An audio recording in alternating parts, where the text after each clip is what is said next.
Virus mah mati saat orang itu mati. Ya. Jadi mau jadi zombinya Pak? Enggak.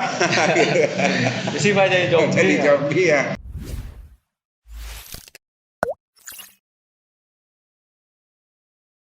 Hai, dengan Tasik Hub Foundation bersama Sidkia Jadi Makla di Tasik Berdialog.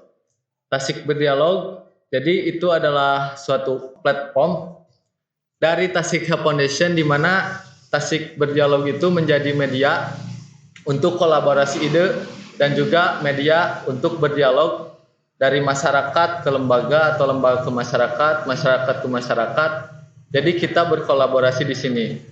Lalu ada apa dengan Tasik Berdialog hari ini? Menanggapi pandemi corona yang sedang marak, maka kita mencoba berdialog untuk menghasilkan ide-ide atau opini-opini penting yang mungkin bisa sedikit menjadi penjelasan atau pencerahan ke masyarakat. Dan di sini saya juga mengundang Kepala Dinas dari Kota Tasikmalaya, Kepala Dinas Kesehatan bersama dengan Dr. Uus. Bisa saya panggilkan, silakan Pak. Ya, saya Mas. Ini. Ya. Di sini saya telah bersama Pak Dokter. Bagaimana Pak Dokter, sehat? Alhamdulillah sehat. Apa kabar? Sebaliknya Alhamdulillah sehat semua. Mungkin sedikit menyapa Pak. Ya, selamat siang rekan-rekan sekalian, terutama dari Tasik Hub Foundation ini dalam acara bincang-bincang kali ini. Mudah-mudahan bisa bermanfaat juga selama sore buat semuanya lah yang bisa menyimak acara ini. Siap. Jadi di Tasik Berdialog ini kita punya tema Pak, Tasik dan COVID. Iya. Tasik dan COVID. Jadi ada apa sih Tasikmalaya itu dengan COVID-19-nya seperti itu? Ya. Barangkali bisa kita langsung ya Pak. Ya.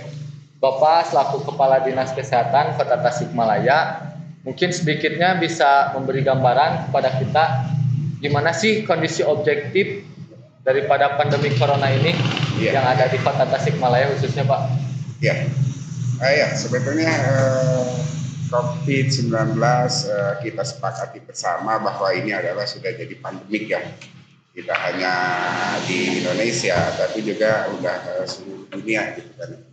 Hampir ratusan negara lah yang sekarang bermasalah dengan adanya COVID-19 ini.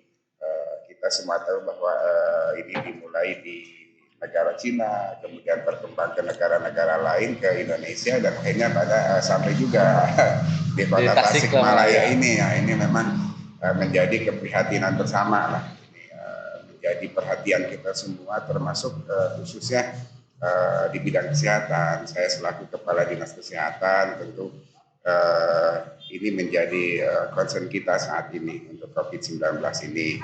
COVID-19 ini memang satu virus dari strain baru ya, yang memang kita akui bahwa kita belum tahu banyak gitu tentang karakter virus ini, bagaimana virus ini, sehingga menuntut kewaspadaan kita semua.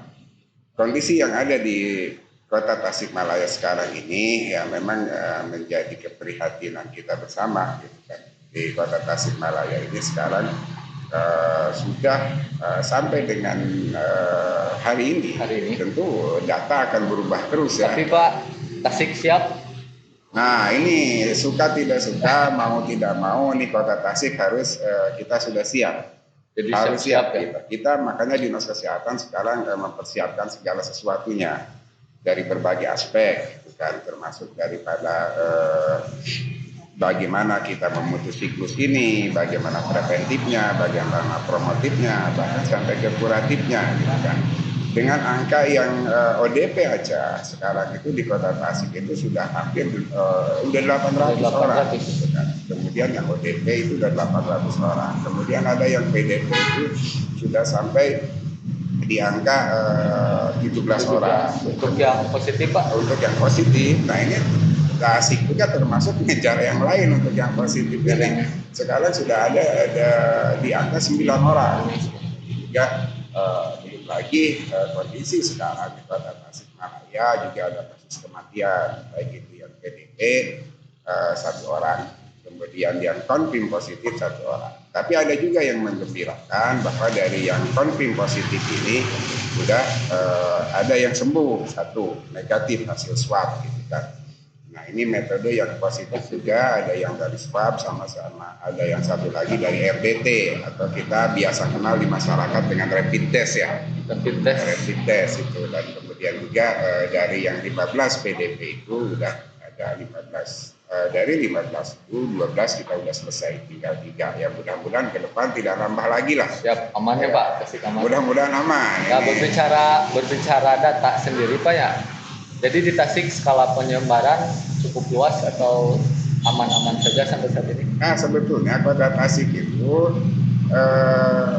kota yang sangat strategis di Priangan Timur, gitu kan, sangat strategis sehingga pola penyebaran di Kota Tasikmalaya ini, di mana Kota Tasik ini kan transit ya, tempat transit gitu kan, baik yang dari arah timur mau ke barat, dari barat mau ke timur gitu kan, termasuk karena memang kebutuhan transportasi di Kota Tasik itu kan cukup lengkap, ada bandara, kereta gitu kan, bis, travel dan berbicara skala penyebaran ya. Jadi yang saya lihat itu masyarakat memang sudah percaya gitu Pak. Jadi percaya bahwa COVID itu bisa sembuh. Iya. Ibaratkan iya mah masuk angin meureun gitu. Iya. Terus bisa sembuh dengan tolak angin misal atau apa. Terus tapi masyarakat itu tidak percaya bahwa COVID pun bisa menyebar di mana saja dan kapan saja. Jadi gimana? Iya, ini memang kembali lagi ke daerah Semarang tadi ya. Di Kota Tasik ini sekarang udah cukup menyebar ke beberapa kecamatan. Ada di beberapa kecamatan, khusus yang ODP ya.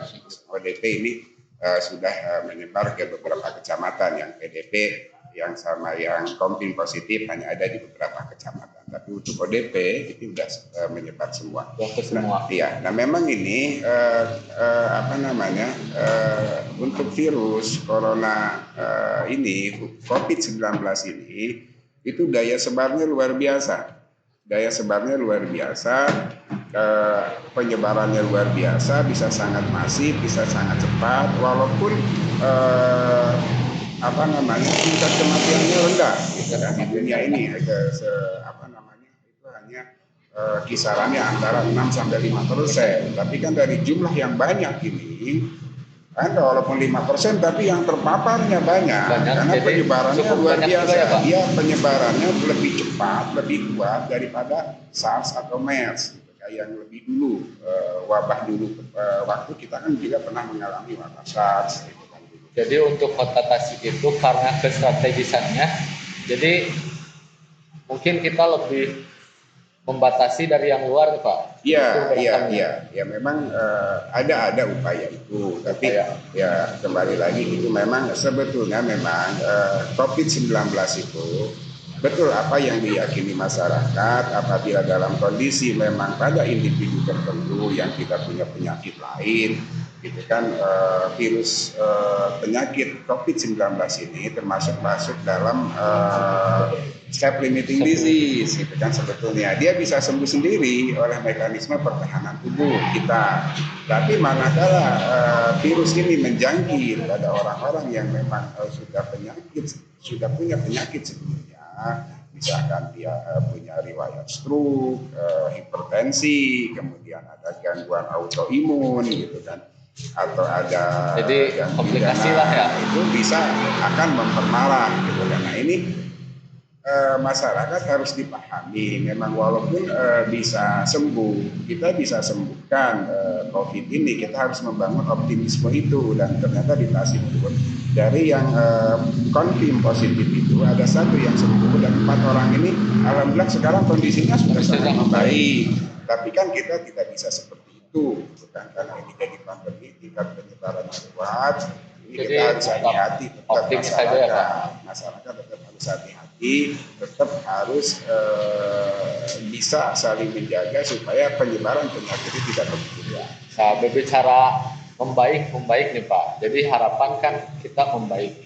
Lalu kan COVID itu ada alurnya ya Pak. Iya, iya. Mana ada kurva. Nah, Tasik itu udah masuk klimaks tuh Pak. Jadi kesananya bisa membaik gitu. Insya Allah pasti akan membaik karena kan prinsip dasarnya bahwa apabila terpapar COVID-19 itu bagi yang sudah pernah terpapar maka dia akan punya kekebalan. Imun lagi. Untuk prediksi waktu. Prediksi waktu gitu kan tingkat paparan ini kita bahwa di Kota Tasik ini memang belum sampai kepada fase puncak. Belum sampai. Kita estimasi semua sepakat bahwa mungkin di pertengahan bulan ini kita baru akan sampai pada fase puncak apabila semua disiplin. Itu mudah-mudahan dalam fase puncak ini tidak terlalu banyak. Makanya untuk memutus mata rantai ini dikeluarkanlah kebijakan oleh pemerintah dengan social distancing, menjaga aktivitas sosial, mengurangi aktivitas sosial, menjaga kontak fisik, gitu kan, penggunaan masker dan lain sebagainya. Itu mungkin untuk estimasi waktu ya. Semoga keadaan lebih cepat membaik ya Pak. Ya, harapan kita kan nanti setelah fase puncak akan ada fase turun gitu. Tapi jangan sampai terjadi lagi nanti ada kurva kedua. Itu kita nggak berharap karena nanti akan tambah lama lagi. Jadi hati-hati aja ya Pak. Hati-hati. Nah, terus mengenai di masyarakat nih Pak ya, kan banyak apa ya ibaratnya kasus lah yang viral gitu Pak. Viral aja namanya. Iya. Nah jadi gimana sih sosialisasi dari dinas sendiri misalkan untuk isu tersebut atau tanggapan dari dinas, misalkan jenazahnya ditolak ya Pak. Iya. Kan itu menjadi suatu yang klise lah Pak. Iya. Masyarakat. Nah ini memang ada beberapa kasus yang memang kita mengatakannya kepanikan atau ketakutan yang berlebihan gitu kan. Dan memang seperti ada penolakan jenazah itu kan tidak semestinya terjadi. Jadi kasus di Tasik apa aja Pak yang viral? Ada beberapa kasus di Tasik yang sempat menghebohkan gitu kan, dengan berbagai kondisi keadaan yang begitu cepat ini gitu kan. Yang pertama memang ada yang viral penolakan jenazah gitu kan. Kita juga sempat viral dulu menggunakan APD gitu kan. Oh, APD ya itu yang apa namanya iya, tapi ya apa kondisinya ini sangat cepat karena memang kondisi-kondisi ini yang memang memaksa kita gitu kan. Termasuk untuk yang penting itu adalah jenazah tadi itu penolakan jenazah ini karena edukasi aja. Oleh karena itu kami bekerja sama dengan Majelis Ulama. Kemarin kita sudah bekerja dengan Majelis Ulama untuk menetapkan fatwa Majelis Ulama di Kota Tasik mengenai pemulasaraan jenazah. Termasuk kita sekarang lagi mensosialisasikan keamanan daripada jenazah yang sudah terpapar COVID-19 ini. Kita sampaikan kepada masyarakat, kita pastikan keamanannya asal protokol pemulasaraan jenazah ini dan prosesi pemakamannya ini dipatuhi oleh semua pihak. Itu aman, tidak ada kekhawatiran. Jadi virus mati saat orang itu mati. Ya. Jadi mau jadi zombinya Pak? Enggak. Bisa jadi zombie. Jadi zombie ya. Itu memang apa namanya virus itu tidak akan hidup di inangnya yang mati. Ya, cuma kan butuh ada proses. Ya, tidak seketika itu ada waktu. Nah untuk menghindari hal-hal yang kita tidak inginkan, maka diberlakukan protokol pengamanan itu dengan apa namanya penyegelan, dengan pelapisan dengan plastik, dengan peti. Nah itu hal-hal yang kita yakini keamanan. Jadi aman berudaknya mau jadi zombie ya Pak. Terus apalagi ya Pak? Kalau ini Pak kuarantin atau karantina, jadi efektivitas karantina seberapa besar Pak? Nah ini memang menjadi hal yang sedang kita pertimbangkan gitu, karantina ini. Terutama untuk yang ODP ini gitu kan, untuk yang datang keluar dari luar kota yang terutama dari daerah yang terjangkit. Nah ini karantina ini khususnya karantina mandiri atau isolasi mandiri bagi pasien-pasien yang terpapar COVID. Kalau untuk yang isolasi di rumah sakit, yang sifatnya perorangan itu yang konfirm positif atau PDP. Nah ini kita sudah berjalan lah mekanismenya itu, alhamdulillah. Nah tinggal yang di rumah nih, yang isolasi mandiri ini yang harus butuh perhatian, harus disiplin. Yang terutama ini yang isolasi mandiri harus betul-betul menyadari jangan sampai menyebarkan lagi ke yang lain. Dan ada satu lagi yang sangat mengkhawatirkan kita ini adalah yang dikenal dengan OTG. Orang tanpa gejala. Nah, sekarang kan ada ODP, PDP. OTG kan? Yang baru. Iya, ada lagi sekarang OTG, artinya orang tanpa gejala. Ini yang sangat kita khawatirkan sebetulnya. Juga kabel sama OTG, Pak. Nah, OTG ini ada juga kabel ya. Jadi kabel. OTG ini bisa saja orang itu sudah terinfeksi. Cuma tidak ada gejala. Cuma dia nggak ada gejala, terutama seperti Mas nih yang usianya muda. Nah ini kalau terpapar COVID harus hati-hati. Hati-hatinya bukan untuk orang buat diri sendiri, tapi buat orang lain. Karena bisa saja sudah terpapar dengan mekanisme daya tahan yang tubuh yang bagus.